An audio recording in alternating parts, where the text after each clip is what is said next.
Assalamualaikum warahmatullahi wabarakatuh.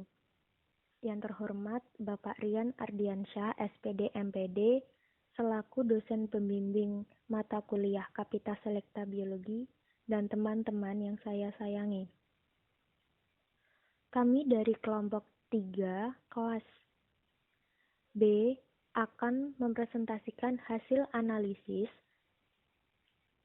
e-book dengan materi bakteri. Sebelum itu, saya akan memperkenalkan satu persatu anggota dari kelompok 3. Yang pertama, ada Siti Rosidahriani, NPM 192154032. Kemudian ada Iin Elvira Beruginting dengan NPM 192154044. Yang ketiga ada Elsandra Martia, NPM 192154066. Yang keempat ada Fauziah Naomi Restu Pradani, NPM 192154111. Dan yang terakhir ada Cahyati Mutiara Sandi dengan NPM 192154118. Yang pertama mengenai identitas e-book yang kami pakai, yang akan dijelaskan oleh saya sendiri. Ada 2 e-book yang kami pakai. E-book yang pertama berjudul Biologi 1 oleh Ari Solistiorini dengan kurikulum KTSP atau kurikulum 2006, tahun terbit 2009, nama penerbit Pusat Perbukuan Departemen Pendidikan Nasional, dan materinya adalah materi bakteri. E-book yang kedua berjudul Biologi oleh Muhammad Ansori dan Joko Martono dengan kurikulum yang sama dengan e-book 1 dan tahun terbit yang sama dengan e-book pertama dan penerbit yang sama dengan e-book pertama juga. Materinya sama, yakni bakteri. Selanjutnya adalah model pembelajaran yang sesuai. Menurut kelompok kami, KD 3.5 dan KD 4.5 dapat menggunakan model pembelajaran Discovery Learning. Hal ini dikarenakan materi pada KD ini memenuhi syarat penggunaan model Discovery Learning, seperti konsep yang bersifat verifikatif, memerlukan kajian literatur, serta outcome yang diperoleh merupakan hal yang sudah mutlak. Adapun gambaran pelaksanaan pembelajaran berdasarkan model Discovery Learning. Pada tahap simulasi, guru menampilkan gambar mengenai bakteri lalu menstimulus peserta didik dengan pertanyaan. Nanti akan ada beberapa respon yang diberikan siswa atas pertanyaan tersebut. Respon siswa dikaitkan dengan materi yang akan dibahas. Selanjutnya, tahap problem statement, guru mempersilahkan peserta didik untuk bertanya, mengidentifikasi pertanyaan dari peserta didik, lalu setelah itu menyimpulkan dan memfokuskan apa yang ditanyakan oleh peserta didik sesuai dengan tujuan pembelajaran. Pada tahapan data collecting, guru menginstruksikan kepada peserta didik untuk duduk bersama kelompok. Sesuai arahan peserta didik mengumpulkan informasi melalui studi literatur. Pada tahap data processing, guru menginstruksikan peserta didik untuk mendiskusikan data hasil studi literatur bersama kelompok dengan menjawab pertanyaan-pertanyaan yang ada di LKPD. Peserta didik berdiskusi dan menjawab pertanyaan sesuai instruksi. Pada tahap verification, guru mempersilahkan kepada setiap kelompok untuk mempresentasikan hasil pengerjaan LKPD secara bergiliran. Kelompok yang tidak bertugas harus bertanya dan memberi tanggapan. Peserta didik mempresentasikan hasil diskusi dan melaksanakan tanya jawab. Pada tahap generalization, guru menyimpulkan materi yang sudah dipelajari, sekaligus mengulang menjelaskan beberapa konsep yang ada di pertemuan hari itu secara singkat. Selanjutnya adalah peta konsep. Pada peta konsep ini memuat 5 hierarki. Bakteri berdasarkan bentuknya terbagi menjadi 3, yaitu bakteri basil, bakteri kokus, dan bakteri spiral. Bakteri basil dibedakan atas basil tunggal, diplobasil, dan streptobasil. Bakteri kokus dibedakan atas monokokus, diplokokus, sarkina, Staphylococcus, dan Tetracoccus. Sedangkan bakteri spiral terbagi menjadi bakteri berbentuk spiral, bakteri berbentuk vibrio, dan spiroseta. Selanjutnya, bakteri dibedakan menjadi eubakteria dan archaebacteria. Bakteri tersusun atas flagela, pili, kapsul bakteri, dinding sel, membran sel, mesosom, lembaran fotosintetik, endospora, sitoplasma, ribosom, plasmid, DNA, dan spora. Flagel berdasarkan letak dan jumlahnya dibedakan menjadi monotrik, amfitrik, lofotrik, dan peritrik. Flagela terbuat dari flagelin. Lalu dinding sel tersusun atas peptidoglikan, membran sel tersusun atas molekul lemak dan protein, sitoplasma tersusun atas koloid yang mengandung molekul organik seperti karbohidrat, mineral, dan enzim. Ribosom tersusun atas RNA. Kemudian spora terbagi menjadi eksospora dan endospora. Contoh dari eksospora adalah Streptomyces viridiochromogens. Berdasarkan struktur protein dan polisakarida, bakteri dibedakan menjadi bakteri gram positif dan bakteri gram negatif. Bakteri dapat melakukan rekombinasi genetik, metabolisme, dan reproduksi. Pada rekombinasi genetik melalui cara transformasi, konjugasi, dan transduksi. Metabolisme meliputi katabolisme dan anabolisme. Katabolisme terbagi menjadi anaerobik dan aerobik. Anaerobik melalui proses glikolisis, lintasan pentose fosfat, fermentasi, jalur Ebner-Doudoroff, dan jalur fosfoketolase. Sedangkan aerobik melalui proses sistem sitokrom, siklus Krebs, katabolisme lipid, dan katabolisme protein. Sedangkan pada anabolisme dalam proses non-biosintetik dan biosintetik. Reproduksi secara vegetatif dengan cara membelah diri secara biner.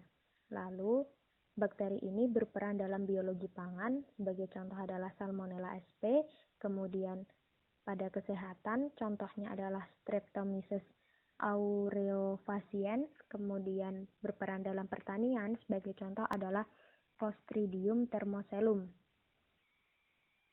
Adapun tabel crosslink pada peta konsep bakteri ini, yang nomor pertama, yang nomor 1, pada molekul organik seperti molekul lemak, kemudian pada molekul organik seperti protein, itu nomor 2. Kemudian yang nomor 3 adalah ribosom tersusun atas protein. Kemudian nomor 4 vegetatif dengan cara spora.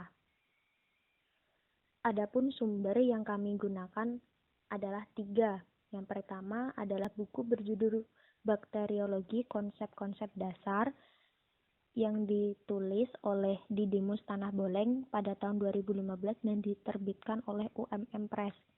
Yang kedua, ada buku berjudul Mikrobiologi karya Mades Vivendi dan Biomed pada tahun 2017 yang diterbitkan oleh Kencana. Lalu ada artikel ilmiah berjudul Mikroorganisme dalam Pangan yang disusun oleh Rika Diananing Putri dan kawan-kawan pada tahun 2018 yang diterbitkan oleh Jurnal Cemara volume 15 nomor 2 halaman 15 sampai dengan 20. Sekarang kita akan memasuki pembahasan tentang miskonsepsi. Miskonsepsi yang pertama adalah miskonsepsi gambar yang akan dijelaskan oleh Cahyati Mutiara Sandi dan Fauziah Naomi Restu Pradani. Kepadanya dipersilahkan.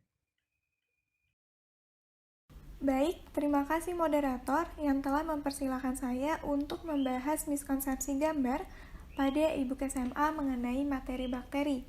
Pertama, jenis temuan miskonsepsi gambar pada e-book Biologi SMA kelas 10 karya Ari Sulistyorini halaman 72. Di dalam e-book tersebut terdapat gambar mengenai bentuk-bentuk bakteri dengan keterangan gambar A, yaitu Diplococcus bacillus, B. spirillum, C. staphylococcus, dan D. sarcina ventriculi.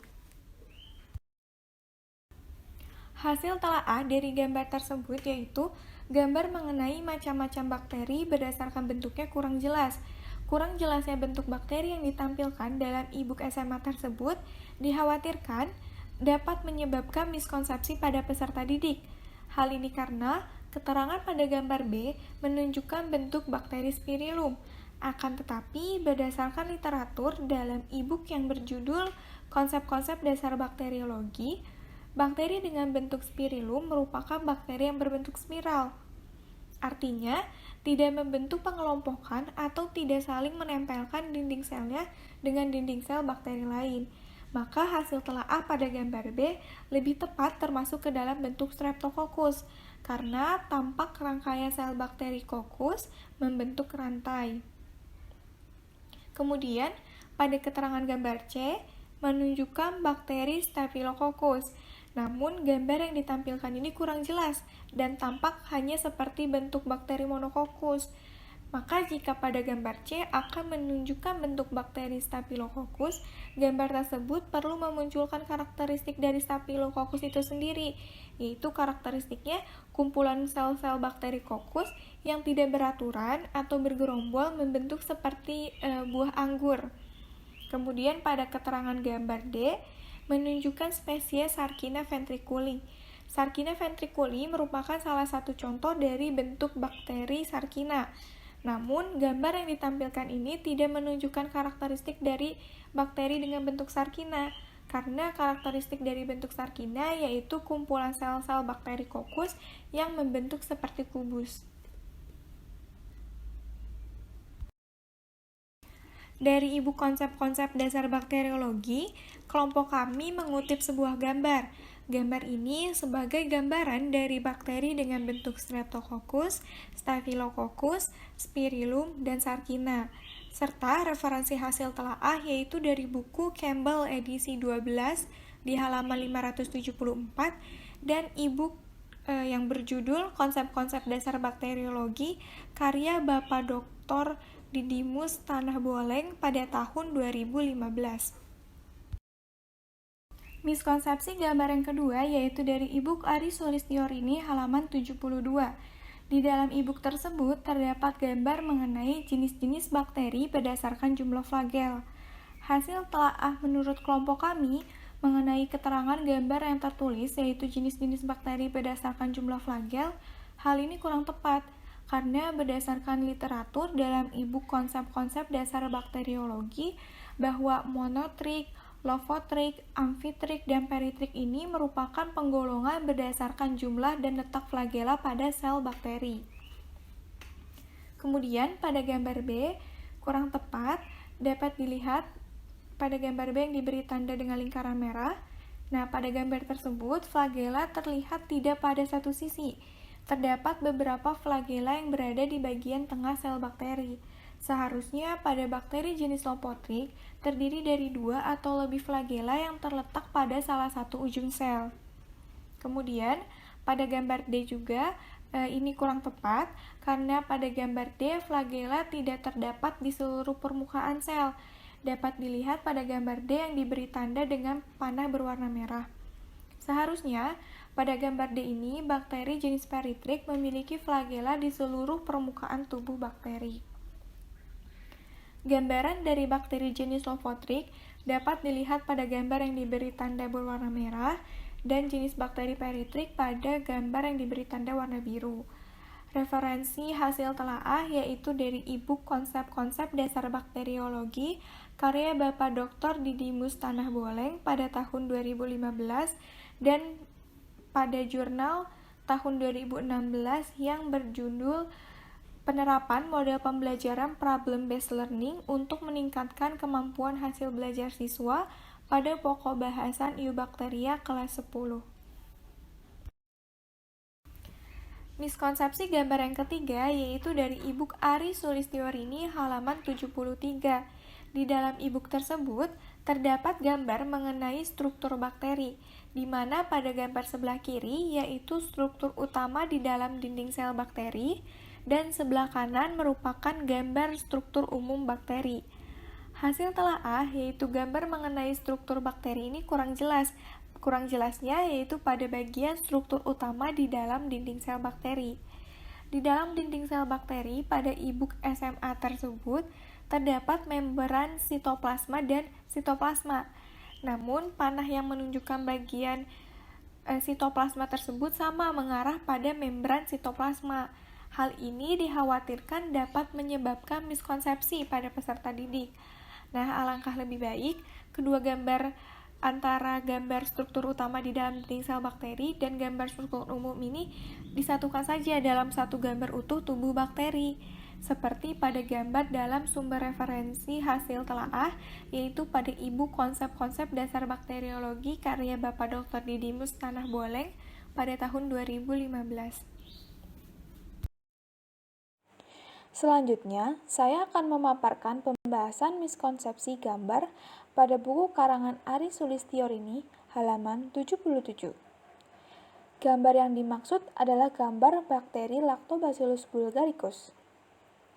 Menurut kelompok kami, gambar mengenai contoh bakteri Lactobacillus bulgaricus ini kurang jelas bentuknya, karena gambar tersebut menyerupai akar pelekat. Hal ini dikhawatirkan dapat menyebabkan miskonsepsi pada peserta didik mengenai bentuk Lactobacillus bulgaricus. Titin Sumanti menyatakan bahwa bakteri Lactobacillus bulgaricus memiliki bentuk batang dan cenderung menyerupai untayan panjang. Maka dari itu dapat disimpulkan bahwa bakteri ini termasuk ke dalam tipe bakteri dengan bentuk streptobacil. Bentuk untayan panjang pada bakteri Lactobacillus bulgaricus ini memiliki ciri yaitu adanya sekat antar bakteri. Sedangkan pada gambar Lactobacillus bulgaricus di buku Ari Sulistiorini belum terlihat sekat antar bakterinya. Alangkah baiknya jika gambar pada buku Ari Sulistiorini diganti menggunakan gambar yang lebih jelas untuk menunjukkan ciri tipe streptobacil, yaitu sekat antar bakteri. Pembahasan selanjutnya adalah miskonsepsi gambar pada buku karangan Ari Sulistiorini halaman 75. Gambar yang dimaksud adalah gambar konjugasi pada bakteri. Menurut kelompok kami, gambar mengenai konjugasi pada buku kurang jelas karena tidak diberi keterangan pada setiap tahapan dan gambar kromosom bakterinya tidak tergambarkan dengan jelas, sehingga dapat mengakibatkan miskonsepsi pada siswa.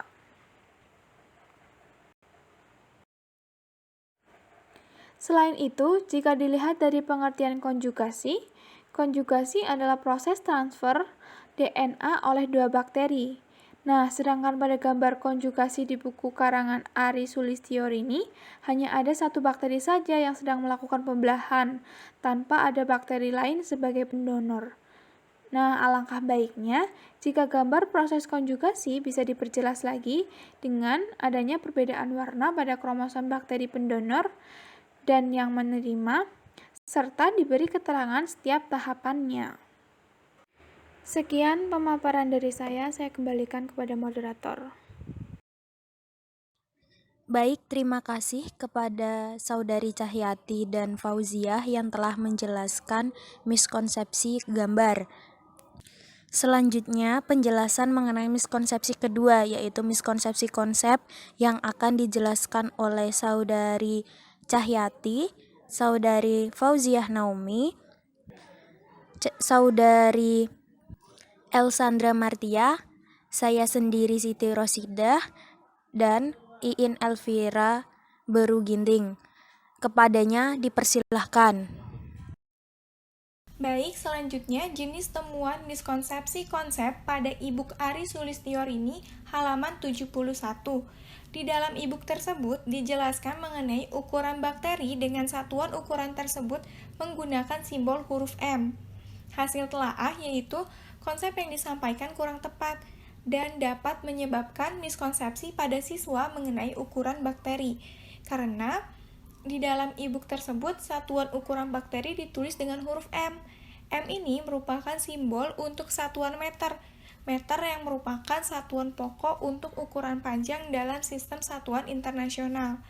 Maka jika ditulis dengan simbol M, dapat menyebabkan miskonsepsi bahwa ukuran bakteri itu besar. Padahal, ukuran sel bakteri sangat kecil atau mikroskopis yang dapat terlihat dengan jelas jika menggunakan mikroskop.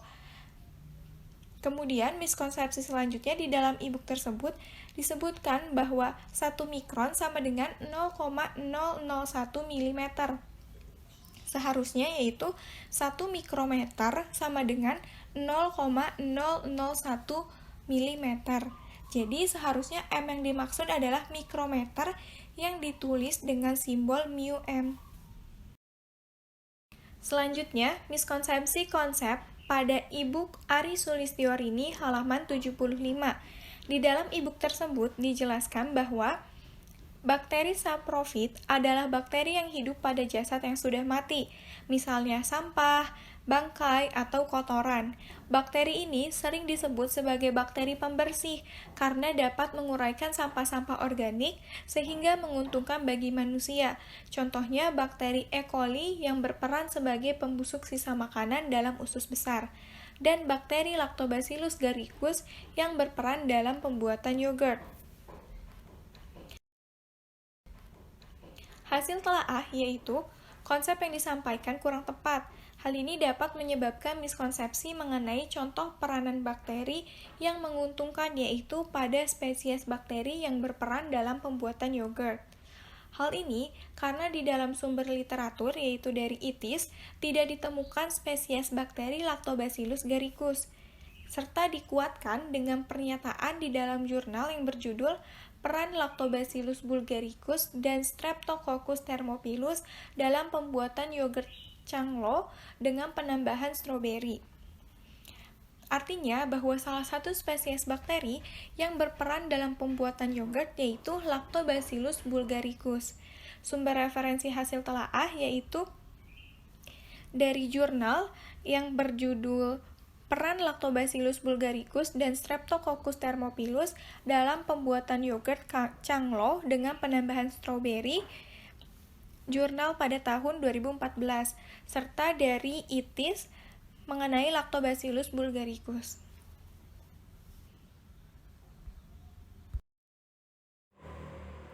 Pembahasan selanjutnya adalah miskonsepsi konsep pada buku karangan Ari Sulistiorini halaman 76. Pada buku karangan Ari Sulistiorini disebutkan bahwa penyakit disentri disebabkan oleh bakteri Shigella dysenteriae. Menurut kelompok kami, konsep yang disampaikan kurang tepat karena adanya penulisan yang tidak sesuai. Penulisan Shigella dysenteriae dengan double R dapat menyebabkan miskonsepsi mengenai contoh peranan bakteri yang merugikan. Penulisan yang salah pada nama spesies Shigella dysenteriae dengan double R ketika dicari melalui sumber literatur ITIS tidak ditemukan. Dikuatkan dengan pernyataan dalam jurnal yang berjudul Uji Aktivitas Fraksi dari Ekstrak Daun Sambung Nyawa terhadap bakteri Shigella dysenteriae yang menyatakan bahwa salah satu spesies bakteri yang menyebabkan penyakit disentri yaitu bakteri Shigella dysenteriae. Nah, maka dari itu dapat disimpulkan bahwa penulisan dengan double R itu salah dan dapat menyebabkan miskonsepsi konsep pada siswa. Baik, untuk selanjutnya yaitu pembahasan mengenai miskonsepsi konsep yang ditemukan pada buku Moh Ansori dan Joko Martono di halaman 77. Di sana dituliskan bahwa prokariota memiliki ciri-ciri selnya tidak memiliki nukleus. Menurut kelompok kami, konsep yang disampaikan ini kurang tepat dan dapat menyebabkan miskonsepsi ciri sel prokariotik, di mana dari referensi yang kami dapat, salah satu ciri sel prokariotik itu yaitu selnya tidak memiliki membran atau selubung inti, bukan tidak memiliki nukleus. Hal ini didukung dengan pernyataan dari Geoffrey M. Cooper dalam bukunya The Cell Molecular Approach edisi kedua, yang bunyinya yaitu membran inti ini berbeda dengan nukleus. Membran inti adalah membran ganda yang membungkus nukleus. Selanjutnya, di dalam jurnal yang ditulis oleh Pina Nurul Khotimah juga disebutkan bahwa sel prokariotik ini tidak memiliki membran atau selubung inti, bukan tidak memiliki nukleus. Selanjutnya juga di dalam NCBI juga disebutkan bahwa sel prokariotik seperti bakteri memiliki kromosom mengambang bebas dan biasanya melingkar dan juga tidak tertutup oleh membran inti. Dari penjelasan tersebut dapat disimpulkan bahwa konsep yang benar mengenai salah satu ciri prokariota adalah selnya tidak memiliki membran inti. Untuk selanjutnya yaitu miskonsepsi konsep dari buku Moh Ansori dan Djoko Martono di halaman 98. Di dalam buku tersebut disebutkan bahwa Cyanobacteria berbeda dengan bakteri fotosintetik.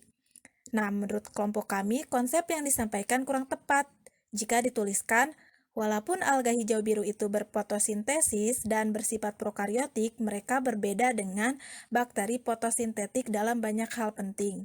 Nah, kalimat tersebut menurut kami dapat membuat siswa beranggapan kalau Cyanobacteria ini berbeda dengan bakteri fotoautotrop, padahal Cyanobacteria termasuk ke dalam bakteri fotoautotrop. Seperti yang disebutkan dalam jurnal yang ditulis oleh Pina Nurul Khotimah. Cyanobacteria merupakan bakteri yang fotoautotrop karena mengandung pigmen fotosintetik. Yang selanjutnya adalah miskonsepsi konsep pada buku karya Muhammad Ansori dan Djoko Martono halaman 80, yakni pada permukaan sel bakteri gram negatif seringkali terdapat banyak bagian seperti benang pendek yang disebut pilus. Menurut kelompok kami, konsep yang disampaikan tidak tepat karena bisa menyebabkan miskonsepsi pada siswa. Berdasarkan buku yang berjudul Dasar-dasar Mikrobiologi Veteriner menyebutkan bahwa pilus merupakan bentuk tunggal dari pili. Selanjutnya, miskonsepsi konsep pada buku yang sama, yakni pada buku karya Muhammad Ansori dan Djoko Martono halaman 80 juga, yakni pada permukaan sel bakteri gram negatif seringkali terdapat banyak bagian seperti benang pendek yang disebut pilus atau fimbria, jamak dari pilus. Menurut kelompok kami, konsep yang disampaikan tidak tepat karena bisa menyebabkan miskonsepsi pada siswa. Berdasarkan buku yang berjudul Dasar-dasar Mikrobiologi Veteriner menyebutkan bahwa fimbre berbeda dengan pili. Jika fimbre memiliki bentuk seperti rumbai, sedangkan pili memiliki bentuk seperti rambut. Selain itu, fimbre terdapat pada ujung bakteri atau terdistribusi di seluruh permukaan bakteri dan jumlahnya dapat mencapai ratusan setiap selnya. Sedangkan pili jumlahnya hanya 1 atau 2 pada setiap sel. Baik, selanjutnya jenis temuannya yakni miskonsepsi konsep dari e-booknya Moh Ansori dan Djoko Martono pada halaman 90.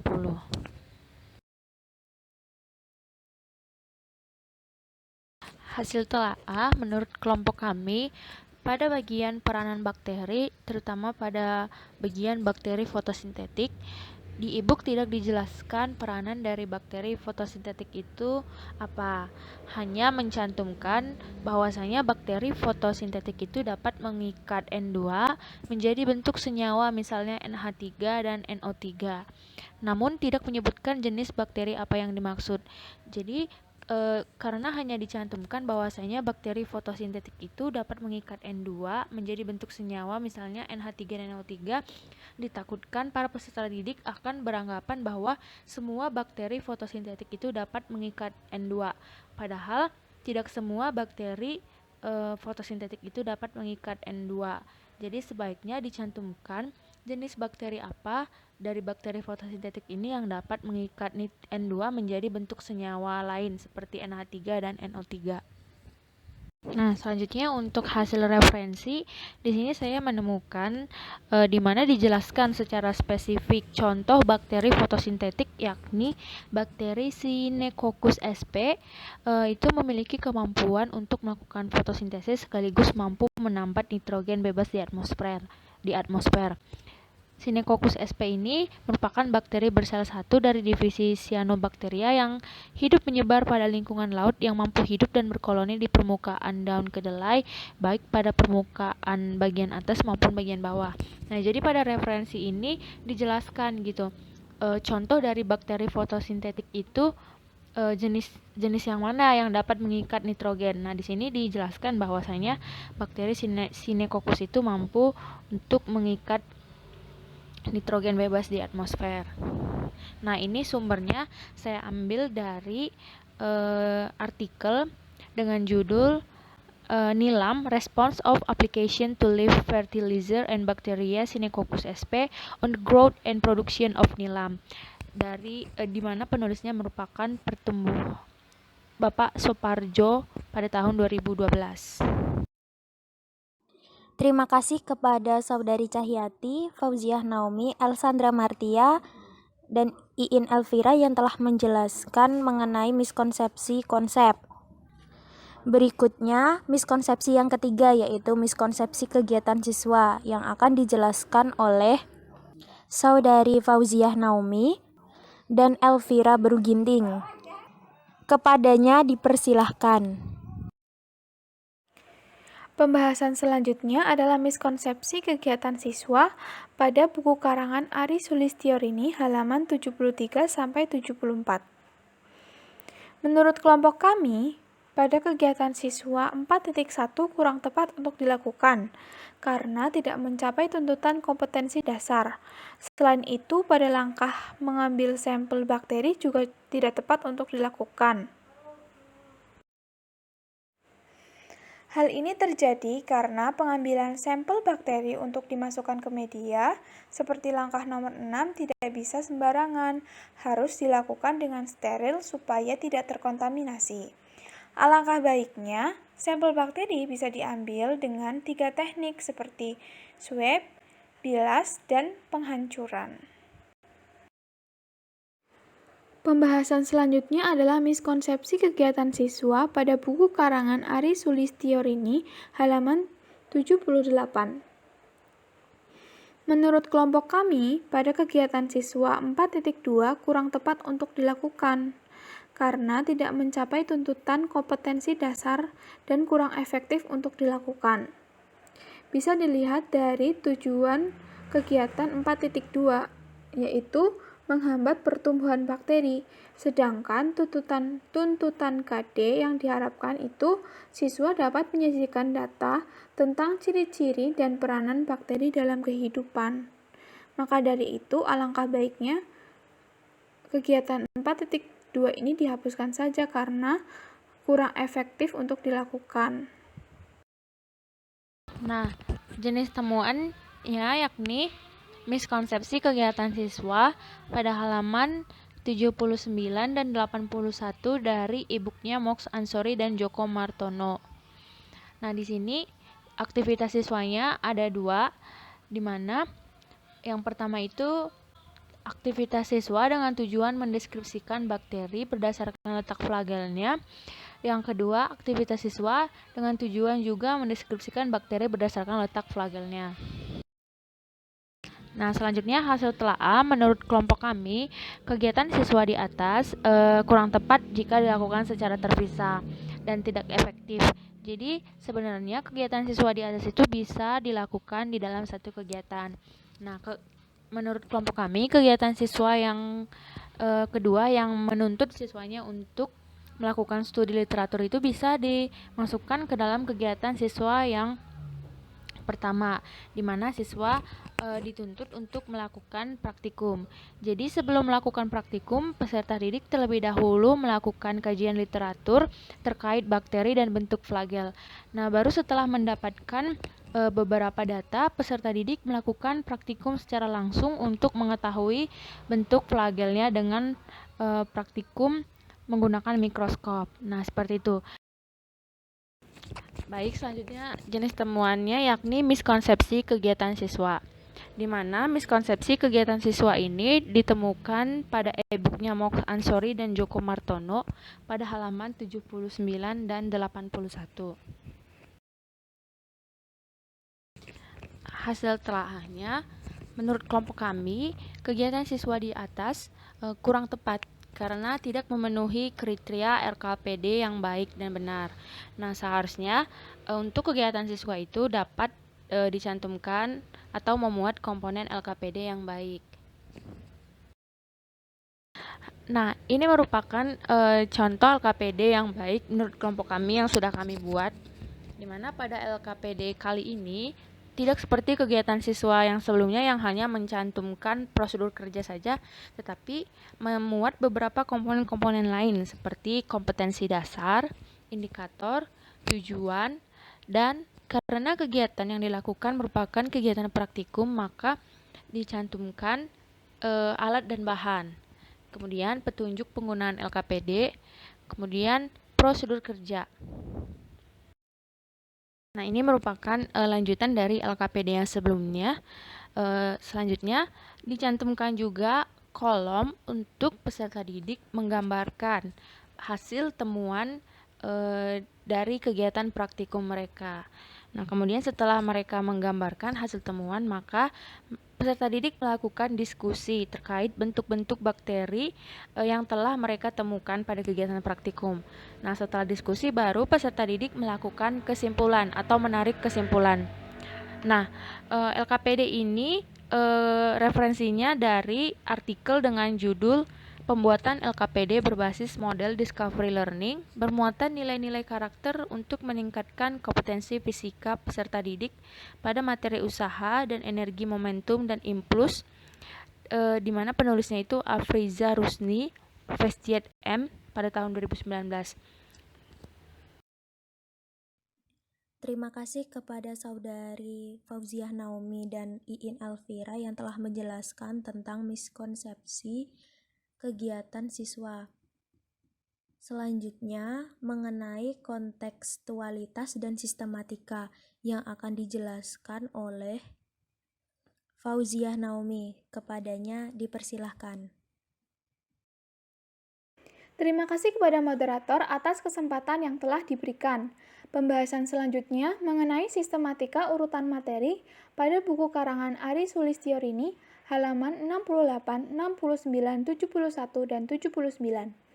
Menurut kelompok kami, sistematika penulisan pada bab Monera kurang tepat, karena pada bab Monera terdapat 3 subbab, yaitu Archaebacteria dan Eubacteria, B. Bakteri, C. Cyanobacteria.